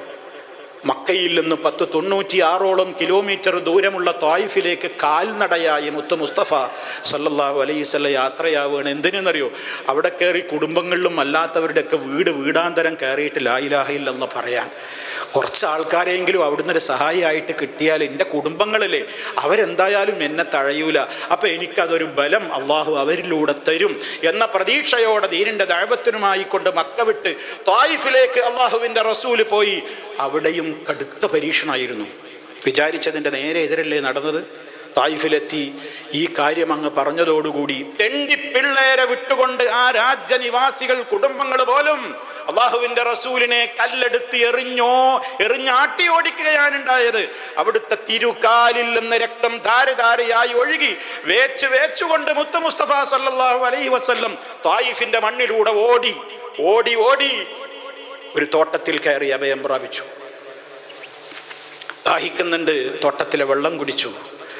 അള്ളാഹുവിലേക്ക് കരങ്ങൾ ഉയർത്തിക്കൊണ്ട് പ്രാർത്ഥിച്ചു, റബ്ബേ നീ എന്നെ കൈവടിയല്ലേ, ആരിലേക്കാണ് നീ എന്നെ ഏൽപ്പിക്കുന്നത്? നീ എന്നെ വെറുക്കുന്നില്ലെങ്കിൽ എനിക്കൊരു പേടിയുമില്ല, നിന്റെ കോപമുണ്ടാവില്ലേ എന്നിങ്ങനെ പറഞ്ഞ് നബി സല്ലല്ലാഹു അലൈഹി വസല്ലം റബ്ബിനോട് പ്രാർത്ഥിക്കുകയാണ്. ആ സമയത്ത് മലക്കുൽ ജിബാൽ, പർവ്വതങ്ങളുടെ ഉദ്ദേശിച്ചിട്ടുള്ള അള്ളാഹു പർവ്വതങ്ങളുടെ കാര്യം വക്കാലത്ത് നൽകിയിട്ടുള്ള മുഅക്കലായ ആ മലക്കുൽ ജിബാൽ വന്നുകൊണ്ട് ചോദിക്കുകയാണ്, മുഹമ്മദ് നബിയെ, അള്ളാഹുവിന്റെ ഓർഡറുണ്ട്, ഈ ത്വായിഫിനെ കീഴ്മേൽ മറിച്ചിട്ട് ഈ രണ്ട് പർവ്വതങ്ങളും കൂടി കൂട്ടിയാണ്ട് അടിച്ചിട്ട് വരെ തകർത്ത് കളയാൻ ഓർഡറുണ്ട്. എന്താ നിങ്ങളെ അഭിപ്രായം? നിങ്ങൾ എത്രത്തോളം ചെയ്ത ഈ നാട്ടുകാരെ നശിപ്പിക്കാനാ ഓർഡർ, എന്താ വേണ്ടത്? അപ്പം മുത്തു മുസ്തഫ സല്ലല്ലാഹു അലൈഹി വസല്ലം പറഞ്ഞാൽ എന്താ അറിയോ? വേണ്ട, അങ്ങനെ ചെയ്യണ്ട. ഞാൻ ആഗ്രഹിക്കുന്നു. എന്താ ആഗ്രഹിക്കുന്നത്? ആ തലമുറയിൽ നിന്ന് അടുത്ത ഒരു തലമുറയെങ്കിലും ബൽ അർജു അൻ യുഖ്രിജല്ലാഹു മിൻ അസ്ലാബിഹിം മൻ യഅ്ബുദുല്ലാഹ വഹ്ദഹു ലാ യുശ്രികു ബില്ലാഹി ശൈആ. അവരുടെ അടുത്ത ഒരു തലമുറയിൽ നിന്ന് പോലും ഒരു വിഭാഗം ആളുകൾ ശിർക്ക് ചെയ്യാത്ത ഒരു തലമുറ അവരിൽ നിന്നുണ്ടായെങ്കിലോ അതല്ലേ നല്ലത്, അവരെ നശിപ്പിക്കുന്നതിനേക്കാൾ അതല്ലേ നല്ലത് എന്ന് ഞാൻ ആഗ്രഹിക്കുന്നു എന്നാണ് നബി സല്ലല്ലാഹു അലൈഹി വസല്ലം പറഞ്ഞത്. നോക്കൂ നിങ്ങൾ, ഞാൻ ഈ കടുത്ത 2-3 പരീക്ഷണങ്ങൾ പറഞ്ഞത് എന്തിനാണെന്നറിയോ? ഈ പരീക്ഷണങ്ങൾക്കൊടുവിൽ അവിടെയൊക്കെ പതറാതെ പിടിച്ചു നിന്ന നബി സല്ലല്ലാഹു അലൈഹി വസല്ലമിന് ഇവിടെയൊക്കെയുള്ള ആളുകൾ ഇപ്പോൾ കൈവടിഞ്ഞാലും നാട്ടുകാർക്ക് വേണ്ടെങ്കിലും വീട്ടുകാർക്ക് വേണ്ടെങ്കിലും കുടുംബക്കാർക്ക് വേണ്ടെങ്കിലും ആ സമയത്താണ്, അതിനോടനുബന്ധിച്ചുള്ള നാളുകളിലാണ് മുത്തു മുസ്തഫ സല്ലല്ലാഹു അലൈഹി വസല്ലമിനെ റഹ്മാനായ റബ്ബുൽ ആലമീൻ 7 ആകാശങ്ങൾക്കും അപ്പുറത്തേക്ക് വിളിച്ചു വരുത്തിയത്. അതായിരുന്നു ഇസ്രാഉം മിഅ്റാജും. അതായിരുന്നു ഇസ്രാഉം മിഅ്റാജും. ഏത് കാലഘട്ടത്തിലാണ് അത്ഭുതകരമായ യാത്ര നടന്നത്? പ്രമാണങ്ങളിൽ കൃത്യമായ രേഖകളില്ല. പലപ്പോഴും റജബിലായിരുന്നുവെന്നും റജബ് 27-നായിരുന്നുവെന്നുമൊക്കെ പല അഭിപ്രായങ്ങളിൽ ഒരഭിപ്രായം മാത്രമാണ്. ഖണ്ഡിതമായി അത് റജബ് 27-നായിരുന്നു ആ ഇസ്രാഉം മിഅ്റാജും നടന്നത് എന്ന് നമുക്ക് പ്രമാണങ്ങളിൽ രേഖകളില്ല. വ്യത്യസ്ത വീക്ഷണങ്ങൾ നിലനിൽക്കുന്ന ഒരു കാര്യമാണ്. പക്ഷെ ഒരു കാര്യം ഉറപ്പാണ്, അങ്ങനെ ഒരു യാത്ര നടന്നിട്ടുണ്ട്. ഇസ്രാഉം മിഅ്റാജും നടന്നിട്ടുണ്ട്. അത് സ്വപ്നത്തിൽ കണ്ട സ്വപ്നാടനങ്ങളൊന്നുമല്ല. ശാരീരികമായി തന്നെ നബി സല്ലല്ലാഹു അലൈഹി വസല്ലം 7 ആകാശങ്ങൾക്കും അപ്പുറത്തേക്ക് യാത്ര പോയിട്ടുണ്ട്. അതിനെ സംബന്ധിച്ച് സൂറത്തുൽ ഇസ്രാഇന്റെ 1-ാമത്തെ ആയത്തിലുണ്ട്. സൂറത്തുൻ നജ്മിൽ മിഅ്റാജ് സംബന്ധമായിട്ടുള്ള കാര്യങ്ങൾ വളരെ വ്യക്തമായി തന്നെ അള്ളാഹു പറയുന്നുണ്ട്. വാനലോകത്ത് വെച്ച് കണ്ട സംഭവങ്ങളെ സംബന്ധിച്ച് പറയുന്നുണ്ട്, അത്ഭുതങ്ങളെ സംബന്ധിച്ച് പറയുന്നുണ്ട്. അതൊക്കെ യാഥാർത്ഥ്യമാണ്, അതിനെ ഒന്നും നമ്മൾ നിഷേധിക്കാൻ പറ്റൂല. അതേ അവസരത്തിൽ അതിൽ നിന്നുള്ള ഗുണപാഠങ്ങൾ നമ്മൾ ഗ്രഹിക്കുകയാണ് വേണ്ടത്. ആ ഒരു മഹനീയമായ അത്യുന്നതമായ പദവിയിലേക്ക് മുത്ത് മുസ്തഫയെ എത്തിച്ചത്, അതിൻ്റെ മുന്നോടിയായിട്ട് അതിൻ്റെ തൊട്ട് മുമ്പാണ് ഈ കടുത്ത പരീക്ഷണങ്ങളൊക്കെ നടക്കുന്നത്. അതിലൊക്കെ പതറാതെ പിടിച്ചു നിന്നപ്പോൾ മുത്ത് മുസ്തഫ അത്യുന്നതമായ പദവിയിലെത്തി. രാജാതിരാജൻ്റെ സന്നിധിയിലേക്ക് വിളിച്ചു വരുത്തപ്പെട്ട മഹാനായ പ്രവാചകനാണ് മുത്ത് മുസ്തഫ സല്ലല്ലാഹു അലൈഹി വസല്ലം. കൂടെ ജിബ്രീൽ ഉണ്ടായിരുന്നു. 7 വാനങ്ങളും ഓരോ ആകാശങ്ങളും മലർക്കെ ഒന്നിന് പിറകെ ഒന്നായി മിറാജിൻ്റെ വേളയിൽ നബി സല്ലല്ലാഹു അലൈഹി വസല്ലമിൻ്റെ മുമ്പിൽ തുറക്കപ്പെട്ടു. 7 ആകാശവും കഴിഞ്ഞിട്ട് ഇനി അപ്പുറത്തേക്ക് ജിബ്രീൽ അലൈഹിസ്സലാം പിന്നെന്താ പറഞ്ഞിരുന്നോ, ഇനി മുഹമ്മദേ താങ്കൾ പോവുക, എനിക്ക് അങ്ങോട്ട് വരാൻ ഓർഡറില്ല. ജിബ്രീൽ അലൈഹിസ്സലാം മാറിയുന്നു. പിന്നെ റബ്ബിൻ്റെ സാന്നിധ്യത്തിലേക്ക് പോകുന്നത് ആര് മാത്രമാണ്? മുഹമ്മദ് മുസ്തഫ സല്ലല്ലാഹു അലൈഹി വസല്ലം. നമ്മളിന്ന് നിർവഹിച്ചു കൊണ്ടിരിക്കുന്ന ഒരൊറ്റ ഇബാദത്തിനേക്കാളും അപ്പുറം, ഏത് ഇബാദത്തിനേക്കാളും നമ്മൾ ചെറുപ്പം മുതലേ ചൊല്ലി വരുന്ന, പഠിപ്പിച്ചു വരുന്ന, പഠിച്ചിട്ടുള്ള ഒരു കാര്യമാണ് അഫ്ളലുൽ ഇബാദാത്തിൽ ബദനിയ അസ്സലാഹ്. മനുഷ്യൻ അവൻ്റെ ശരീരം കൊണ്ട് നിർവഹിക്കുന്ന ഇബാദത്തുകളിൽ വെച്ച് ഏറ്റവും ശ്രേഷ്ഠകരമായ ഇബാദത്ത് 5 നേരത്തെ നിസ്കാരമാണ്. അത് സമ്മാനമായിട്ട് നമ്മുടെ ഈ ഉമ്മത്തിന് ഗിഫ്റ്റായിട്ട് അള്ളാഹു തആല നേരിട്ട് വിളിച്ചു വരുത്തി കൊടുത്തതാണ്. നോമ്പ് അങ്ങനെ നേരിട്ട് വിളിച്ചു വരുത്തി കൊടുത്തതല്ല, വഹയിലൂടെ ഇങ്ങോട്ട് ഇറക്കിയതാ. അങ്ങോട്ട് വിളിച്ചു വരുത്തിയിട്ട് കൊടുത്തിട്ടുള്ള ഏക ഇബാദത്ത് ഏതാണ്? 5 നേരത്തെ നിസ്കാരം. നമുക്കതിലുള്ള ഗുണപാഠം അതാണ്. ആ നിസ്കാരം പോലും നമ്മുടെ മുമ്പിൽ ഇന്നൊരു പരീക്ഷണമാണ്. അസ്സലാത്തു ഖൈറും മിനൻ നൗം, ഉറക്കിനേക്കാൾ ഉത്തമം നമസ്കാരമാണ്. ജനങ്ങളെ കിടന്നുറങ്ങല്ലേ. ഹയ്യ അലസ്സലാ, നമസ്കാരത്തിന് വരൂ. ഹയ്യ അലൽ ഫലാഹ്, വിജയത്തിലേക്ക് കടന്നു വരൂ. 5 നേരം മിനാരങ്ങളിൽ നിന്ന് വിളി കേൾക്കുന്നുണ്ട്. എത്ര പേര് പോകുന്നുണ്ട്? എത്ര പേർക്ക് ജമാഅത്ത് കിട്ടുന്നുണ്ട്? ജമാഅത്ത് മറ്റവസരങ്ങളിൽ കിട്ടുന്നവർക്ക് പോലും എത്ര പേർക്ക് സുബഹിയിൽ കിട്ടുന്നുണ്ട്? കടുത്ത പരീക്ഷണം, വലിയ പരീക്ഷണം. നമുക്ക് 5 നേരത്തെ നിസ്കാരമില്ല. ഓരോരുത്തരും ചിന്തിക്കുക, ഞാൻ ചിന്തിക്കുക, നിങ്ങൾ ചിന്തിക്കുക. നിസ്കാരം എന്ന പരീക്ഷണത്തിൽ ഞാൻ പതറിപ്പോകാറുണ്ടോ? എനിക്ക് അങ്ങനെ നിസ്കാരത്തിൽ കൃത്യമായി നിലനിർത്താൻ പറ്റുന്നുണ്ടോ? അതിൽ ജമാഅത്ത് നഷ്ടപ്പെടാതെ പോകാൻ എനിക്ക് സാധിക്കുന്നുണ്ടോ? ഗൗരവത്തോടെ നമ്മൾ ആലോചിക്കണം. അതിലുള്ള പാഠങ്ങളാണതൊക്കെ. ആ മഹത്തായ നമസ്കാരം നബി സല്ലല്ലാഹു അലൈഹി വസല്ലമിന് അല്ലാഹു സുബ്ഹാനഹു വ തആല നിർബന്ധമാക്കി പഠിപ്പിച്ചു കൊടുത്തത് വാനലോകത്ത് വെച്ചാണ്. എന്നിട്ട് പിന്നെ അതിൻ്റെ രൂപങ്ങൾ പഠിപ്പിക്കാൻ വേണ്ടി ജിബ്രീൽ അലൈഹിസ്സലാം പലതവണ ഭൂമിയിൽ വന്നിട്ടുണ്ട്. ഓരോ സമയത്തും അതിൻ്റെ സമയത്ത് നിർവഹിച്ച് കാണിച്ചു കൊടുത്തിട്ടുണ്ട് നബി സല്ലല്ലാഹു അലൈഹി വസല്ലമിന്. അതാണ് ഇന്ന് നമുക്ക് കിട്ടിയ 5 നേരത്തെ നിസ്കാരം. അവിടെയും വാനലോകത്ത് വെച്ച് 50 നേരത്തെ നിസ്കാരമായിരുന്നു നിർബന്ധമാക്കപ്പെട്ടിരുന്നത്.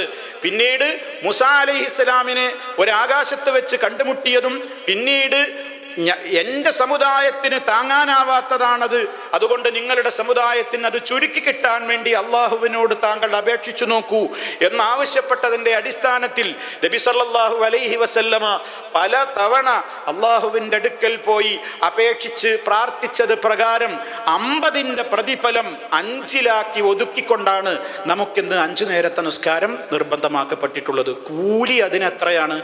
50ൻ്റെ കൂലിയാണുള്ളത് 5 നേരം നിസ്കരിച്ചാലും. അവിടെയും ചില ആളുകൾ വസ്വാസുമായി വരാറുണ്ട്. ഇപ്പം ഞങ്ങൾ പറഞ്ഞോടത്തെത്തിയില്ലേ, മരിച്ചോര് സഹായിക്കൂലേ? നോക്കണം നിങ്ങൾ. ക്ഷീരമുള്ള ഒരകിടിൻ ചുവട്ടിലും ചോര തന്നെ കൊതുകിന് കൗതുകം എന്ന് പറഞ്ഞതുപോലെ അതിലുള്ള പാഠം വേറൊരു കൂട്ടർ അങ്ങനെ ഉൾക്കൊള്ളുന്നത്. മരിച്ചുപോയ മൂസാ നബി നമ്മളെ സഹായിച്ചില്ലേ, അതുകൊണ്ട് മരിച്ചുപോയ മഹാത്മാക്കളെ വിളിച്ചിട്ട് സഹായിക്കണേ, രക്ഷിക്കണേ, ബദരീങ്ങളെ കാക്കണേ എന്ന് വിളിച്ചുകൊണ്ട് പ്രാർത്ഥിക്കാം. എന്താണ്? മരിച്ചോര് നമ്മളെ സഹായിക്കും. എന്താ തെളിവ്? വഹാബി, നീ നിസ്കരിക്കുന്ന 5 നേരത്തെ നിസ്കാരം പോലും മരിച്ചോരെ സഹായല്ലേ? ഇവിടെ എന്താ തർക്കം? ഇവിടെ തർക്കം എന്താണ്? മരണപ്പെട്ടു പോയ ആളുകളെ വിളിച്ച് നമ്മൾ സഹായം തേടാമോ? ആ തർക്കം. അവിടെ അർവാഹിന്റെ ലോകം, റൂഹുകളുടെ ലോകത്ത് നബി സല്ലല്ലാഹു അലൈഹി വസല്ലമ എന്തെല്ലാം കണ്ടു, അതൊക്കെ നമ്മുടെ സാമാന്യ ലോകത്തേക്ക് കൊണ്ടുവരല. വിധങ്ങൾ അങ്ങോട്ട് പോകുന്നതിന് മുമ്പ് തന്നെ ബൈത്തുൽ മുഖദ്ദസിൽ വെച്ച് എല്ലാ അമ്പിയാക്കൾക്കും ഇമാമായി നിന്ന് നിസ്കരിച്ചിട്ടുണ്ട്. നബി സല്ലല്ലാഹു അലൈഹി വസല്ലം എല്ലാവർക്കും ഇമാമായി നിസ്കാരം നിർവഹിച്ചിട്ടുണ്ട് ആ യാത്രയിൽ. അത് നമുക്ക് ബാധക. നമ്മളെ പള്ളിയിൽ ജമാഅത്തിന് ആളില്ലെങ്കിൽ അമ്പ്യാക്കളെ നിങ്ങളൊക്കെ വരി, ഇന്ന് ഞങ്ങളെ പള്ളിയിൽ ആളില്ല എന്ന് പറയാൻ പറ്റുമോ? ഒന്ന് ആലോചിച്ച് നോക്കൂ. ഇവിടെ മൂസാ നബി അലൈഹി സ്വലാത്തു വസ്സലാം ഇടപെട്ടു. ആയിക്കോട്ടെ, എന്താ പ്രശ്നം? ജീവനോടുകൂടി അവർ കണ്ടുമുട്ടുന്ന ഒരു ലോകത്ത് വെച്ച് അവർ നടത്തിയൊരു സംസാരം, അത് തന്നെ നബി സല്ലല്ലാഹു അലൈഹി വസല്ലം മൂസാ അലൈഹി സ്വലാമിനോട്, മൂസാ നബിയെ, അള്ളാഹ് ഞങ്ങളെ ഉമ്മത്തിന് വേണ്ടി 50 വക്ത് നിസ്കാരം നിർബന്ധാക്കിയിട്ടുള്ളത്, നിങ്ങളൊന്ന് ഞങ്ങളെ സഹായിക്കണേ എന്ന് പറഞ്ഞോ? പറഞ്ഞില്ല. മൂസാ അലൈഹി സ്വലാമിൻ്റെ സമൂഹത്തിൻ്റെ സ്ഥിതിയും ചരിത്രവും അനുഭവിച്ചറിഞ്ഞ മഹാനായ പ്രവാചകൻ നബി സല്ലല്ലാഹു അലൈഹി വസല്ലമിനോട്, 2 കൂട്ടരും അർവാഹിൻ്റെ ലോകത്ത് അവിടെ ജീവിച്ചിരിക്കുകയാണ്. ഒരു കൂട്ടർ മരിച്ച് ഖബറിൻ്റെ അടിയിലൊന്നുമല്ല, ഒക്കെ അവിടെ അള്ളാഹു അവിടെ കൊണ്ടുവന്നു. അതൊക്കെ റബ്ബിൻ്റെ റൂഹുകളുടെ ലോകം എന്ന് പറയുന്ന നമ്മൾ മനസ്സിലാക്കുന്ന ലോകമല്ല, അത് മറ്റൊരു ലോകമാണ്. അതുകൊണ്ട് തന്നെ അവിടെ തമ്മിൽ കണ്ടുമുട്ടിയപ്പോൾ നടന്ന സംസാരം, അവിടെ തന്നെയും നബി സല്ലല്ലാഹു അലൈഹി വസല്ലം അതിലൂടെ പിൽക്കാലത്ത് ഇവിടെ ഭൂമിയിൽ എത്തിയതിൻ്റെ ശേഷം എത്രയോ കൊല്ലം നബി തങ്ങൾ ജീവിച്ചിരുന്നിട്ടില്ലേ? എന്നിട്ട് ആ നബി സല്ലല്ലാഹു അലൈഹി വസല്ലമിൻ്റെ ജീവിതത്തിൽ എന്തൊക്കെ പ്രതിസന്ധികളുണ്ടായി, എന്തൊക്കെ പ്രയാസങ്ങളുണ്ടായി, തൻ്റെ സ്വഹാബിമാർക്ക് എന്തൊക്കെ പ്രയാസങ്ങളുണ്ടായി, പ്രശ്നങ്ങളുണ്ടായി. എപ്പോഴെങ്കിലും അള്ളാഹുവിൻ്റെ റസൂല് സ്വയമോ അല്ലെങ്കിൽ സ്വഹാബിമാരോട് പറഞ്ഞോ, നമുക്ക് 50 നിസ്കാരം 5 ആക്കി തന്ന് സഹായിച്ച മൂസാ നബിയാണുള്ളത്, നിങ്ങൾക്ക് പ്രശ്നം വരുമ്പോൾ നിങ്ങൾ മൂസാ നബിയേ എന്ന് വിളിച്ച് പ്രാർത്ഥിച്ചോളൂ എന്ന് പറഞ്ഞോ? പറഞ്ഞില്ല. നബി തങ്ങൾ സഹായം തേടിയതുമില്ല, ഒന്നും ചെയ്തില്ല. മറിച്ച് ഏത് പ്രശ്നത്തിലും നിങ്ങൾ അള്ളാഹുവിനോട് സഹായം ചോദിക്കൂ എന്നല്ലേ മുത്ത മുസ്തഫ സല്ലല്ലാഹു അലൈഹി വസല്ലം പഠിപ്പിച്ചിരുന്നത്? അതുകൊണ്ട് തന്നെ സഹോദരങ്ങളെ, ആ വിധത്തിലുള്ള ദുർവ്യാഖ്യാനങ്ങളൊക്കെ ഇത്തരം ഘട്ടങ്ങളിൽ പലരും കൊണ്ടുവരും, സൂക്ഷിക്കണം. അതിനാണ് സാന്ദർഭികമായിട്ട് ഞാനത് ഓർമ്മപ്പെടുത്തുന്നത്. അതേപോലെ തന്നെ മെഹറാജിൻ്റെ പേരിൽ ഒരു പ്രത്യേക നോമ്പും പ്രത്യേക നിസ്കാരമൊക്കെ ആളുകൾ ചെയ്യാൻ തിടുക്കം കാണിക്കുന്നു. പല ആളുകളും റജബ് വന്നു കഴിഞ്ഞാൽ പിന്നെ ആളുകൾ തുടങ്ങിയ റജബ് 1-ാം ദിവസം ചൊല്ലേണ്ടത്, 2-ാം ദിവസം ചൊല്ലേണ്ടത്, 3-ാം ദിവസം ചൊല്ലേണ്ടത്, ഇങ്ങനെ ഓരോ പുണ്യങ്ങളുമായിട്ട് ചില ആളുകൾ വരും. നബി സല്ലല്ലാഹു അലൈഹി വസല്ലം പഠിപ്പിച്ചിട്ടില്ല അങ്ങനെ ഒരു ആചാരം, അങ്ങനെ ഒരു പ്രത്യേകമായ ദിക്ർ, ഒരു പ്രത്യേക നിസ്കാരം, ഒരു പ്രത്യേക നോമ്പ് റജബിലുണ്ട് എന്ന് അവിടുന്ന് പഠിപ്പിച്ചിട്ടില്ല. എല്ലാ മാസം ഉള്ളതുപോലെയൊക്കെ റജബിലുണ്ട്. അതേ അവസരത്തിൽ മെഹറാജ് ഉണ്ടായ മുത്ത് മുസ്തഫ സല്ലല്ലാഹു അലൈഹി വസല്ലമ ആ യാത്ര കഴിഞ്ഞ് വന്നതിൻ്റെ ശേഷം എപ്പോഴെങ്കിലും ഇന്ന് ഞാൻ മെഹറാജ് പോയ ദിവസമാണ്, അതുകൊണ്ടൊന്ന് നോമ്പ് സുന്നത്താണ് എന്ന നിലയ്ക്ക് നബിതങ്ങൾ നോറ്റുവോ, സഹാബാക്കൾ ആ പേരിലൊരു നോമ്പ് അനുഷ്ഠിച്ചുവോ, ആ പേരിലൊരു പ്രത്യേക ദിക്ർ ചൊല്ലിയോ, ആ പേരിലൊരു പ്രത്യേക നിസ്കാരം നിർവഹിച്ചുവോ? മെഹറാജ് നിസ്കാരം എന്ന് പറഞ്ഞിട്ടൊരു നിസ്കാരം, മെഹറാജ് നോമ്പ് എന്ന പേരിലൊരു നോമ്പ്, മെഹറാജ് നിസ്കാരം എന്ന് പറഞ്ഞിട്ടൊരു നോമ്പുണ്ട് എന്നും അതിൻ്റെ നിയ്യത്ത് പോലും ചില ആളുകൾ ഇപ്പോൾ പഠിപ്പിക്കുകയാണ്. ഉസല്ലി സുന്നത്തുൽ മിഅ്റാജ് റകഅതൈൻ ലില്ലാഹി തആല എന്നൊക്കെ പറഞ്ഞിട്ട് അതിൽ ഫാത്തിഹയ്ക്ക് ശേഷം ഓതേണ്ട സൂറത്ത് വരെ വാട്സപ്പിലൂടെയൊക്കെ പലരും പ്രചരിപ്പിക്കുകയാണ്. മഅദല്ലാഹ്, ആരാ ഇതൊക്കെ പഠിപ്പിക്കാൻ അധികാരം കൊടുക്കുന്നത്? ആർക്കാണ് ഇതിന് അധികാരമുള്ളത്? അങ്ങനെ അതുമായി ബന്ധപ്പെട്ടുകൊണ്ടുള്ള പലവിധത്തിലുള്ള കാര്യങ്ങളും സമൂഹം പ്രചരിപ്പിക്കുകയാണ്. അതുകൊണ്ട് സുഹൃത്തുക്കളെ, നമ്മൾ നമ്മുടെ ദീൻ സേഫായി നിലനിർത്താൻ എപ്പോഴും സാധിക്കണം. ഭൂരിപക്ഷം ആളുകളും അതിൻ്റെയൊക്കെ പിന്നാലെ പോകും. ഭൂരിപക്ഷം ആൾക്കാരും മെഹറാജ് നോമ്പും ബറാത്ത് നോമ്പും ഒക്കെ നോൽക്കുന്നുണ്ട്, ഞാനായിട്ട് ഇനിയിപ്പോൾ എങ്ങനെ വിട്ടുക്കുക, ഞാനും അവിടെ നോൽക്കുക, എന്തായാലും ഇപ്പോൾ അധികം തെറ്റൊന്നുമല്ലല്ലോ, ഒരു നോമ്പെടുക്കല്ലേ, കിടക്കട്ടെ. അങ്ങനെ നോമ്പെടുക്കാൻ നമുക്ക് വകുപ്പുണ്ടോ? അങ്ങനെ നോമ്പെടുക്കാൻ വകുപ്പില്ലല്ലോ. അപ്പം അതുകൊണ്ട് തന്നെ അതൊക്കെ പരീക്ഷണമാണെന്നാണ് ഞാൻ പറയുന്നത്. പരീക്ഷണത്തിൽ പതറാതെ എന്ന് പറയുമ്പോൾ നമ്മളുടെ ഐഡൻറ്റിറ്റി, ഞാനൊരു മുസ്ലിമാണ്, ഞാൻ ശിർക്ക് ചെയ്യൂല, ഞാൻ എൻ്റെ പ്രവാചകൻ പറഞ്ഞതുപോലെ മുന്നോട്ട് പോകും എന്നല്ലേ നമ്മുടെ ഷഹാദത്ത് കലിമയിൽ പോലും നമ്മൾ പ്രഖ്യാപിക്കുന്നത്. ആ ഐഡൻറ്റിറ്റി നിലനിർത്താൻ ആർക്ക് സാധിക്കുന്നു, ആർക്ക് സാധിക്കുന്നില്ല എന്നുള്ളത് നമ്മുടെ ദീനിൽ നാം നേരിടുന്ന പരീക്ഷണമാണ്. ശരി, ദുന്യാവിലെ പരീക്ഷണങ്ങൾ എടുത്തു നോക്കിയാലും അള്ളാഹുവിൻ്റെ റസൂലിൻ്റെ ചരിത്രം പഠിച്ചോളിന്നാണ് എല്ലാവരോടും പറയുന്നത്. നിങ്ങൾക്ക് ദുന്യാവിൽ എന്ത് മുസീബത്ത് ബാധിച്ചാലും ആശ്വസിക്കാൻ വേണ്ടി ഏതോർത്താൽ മതി? അള്ളാഹിൻ്റെ റസൂലിൻ്റെ ചരിത്രം ഓർത്താൽ മതി എന്നാണ്. അവിടുന്ന് അനുഭവിക്കാത്ത എന്ത് പരീക്ഷണമാണുള്ളത്? നമ്മളിവിടെ എണ്ണിപ്പറഞ്ഞ പരീക്ഷണങ്ങൾക്കപ്പുറം നബി സല്ലല്ലാഹു അലൈഹി വസല്ലമന് ഉണ്ടാകുന്ന ആൺകുട്ടികളൊക്കെ മരിച്ചില്ലേ? അള്ളാഹിൻ്റെ റസൂലിന് ആൺകുട്ടികളൊന്നും നിലനിന്നില്ല.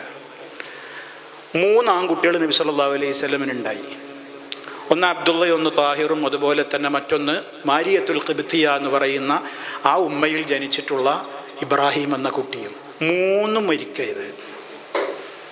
അള്ളാഹിൻ്റെ റസൂൽ വഫാത്താകുന്നതിൻ്റെ മുമ്പ് മറ്റു മക്കളൊക്കെ മരിച്ചുപോയി. ഫാത്തിമ ബി മാത്രം ബാക്കി.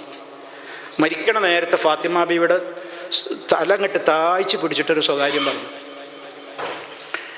ഒരു സ്വകാര്യം പറഞ്ഞപ്പോൾ ഫാത്തിമ ബീവി കരഞ്ഞു. രണ്ടാമത്തെ ഒരു സ്വകാര്യം കൂടി കേട്ടപ്പോൾ ചിരിച്ചു. ഒന്നാമത്തെ സ്വകാര്യം പറച്ചിൽ എന്തായിരുന്നു അറിയോ?